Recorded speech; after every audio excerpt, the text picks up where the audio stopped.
কুড়িয়ে পাওয়া ডাল থেকেও কি এত সুন্দর গাছ পাওয়া সম্ভব, আর তাতে এত সুন্দর ফুল।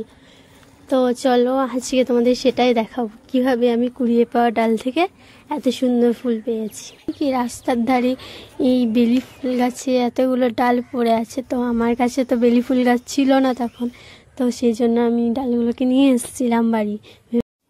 ওখান থেকে আমি একটা করবি নিয়ে এসেছিলাম আর একটা বেলি ফুল গাছের ডাল নিয়ে এসেছিলাম।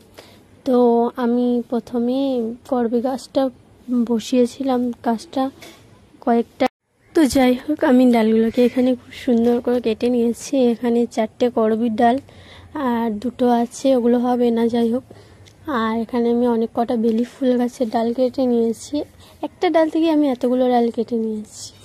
আর এগুলো যা পাতাগুলো ছিল সব বাদ দিয়ে দিয়েছি। এগুলো নিচের দিকটা আমি একটু সরু করে হুল মতন করে কেটে রেখেছি, যাতে গাছগুলো ভালোভাবে হয়।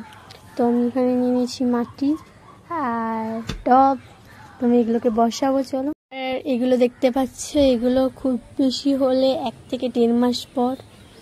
দেখো কত সুন্দর পাতা গজিয়েছে, সাথে কুড়িও এসছে। এই সাইডটা দেখো ছোট ছোট কুড়ি এসছে।